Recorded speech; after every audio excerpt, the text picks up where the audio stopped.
मित्रांनो, उष्माघात म्हणजेच heat stroke म्हणजे काय हे तुम्हाला माहिती आहे का? ज्यावेळेस बाहेरचं तापमान हे 40 डिग्री सेल्सिअसच्या वरती जातं, आपण सतत उन्हामध्ये उभा राहतो, त्यावेळेस आपल्या शरीरामध्ये मोठ्या प्रमाणावर उष्णता वाढते.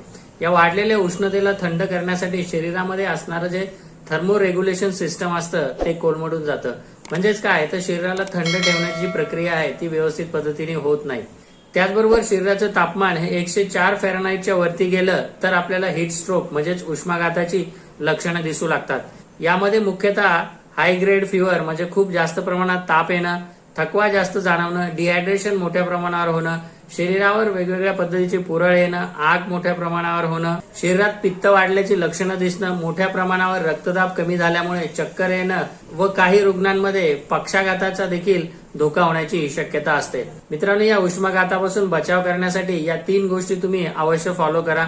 शरीराचं रिहायड्रेशन चांगलं राहण्यासाठी नियमितपणे निंबू पाणी किंवा ORS तुम्ही घ्या. निंबू पाणी हा यासाठी बेस्ट पर्याय आहे. त्याचप्रमाणे शहाळ्याचं पाणी असेल किंवा ताक असेल, कोकम सरबत असेल किंवा फळांचा रस देखील तुम्ही तुमचं रिहायड्रेशन मेंटेन करण्यासाठी घेऊ शकतात.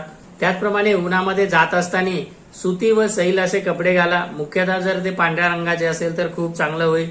आणि सर्वात महत्वाचं म्हणजे दुपारी 12 ते 4च्या दरम्यान तुम्ही बाहेर जाणं टाळा, बाहेरचे कामं टाळा. त्यामुळे तुमच्या शरीरात निर्माण होणारी जी अतिरिक्त उष्णता आहे त्यापासून तुमचा बचाव होईल व तुम्हाला उष्माघात म्हणजे हीट स्ट्रोकचा त्रास होणार नाही. मित्रांनो, तुम्हाला ही माहिती आवडली असेल तर व्हिडिओला लाईक करा व त्या मित्राबरोबर अवश्य शेअर करा जो या उन्हामध्ये देखील काम करत असतो. याप्रमाणे टिप्स जाणून घेण्यासाठी या चॅनलला अवश्य सबस्क्राईब करा.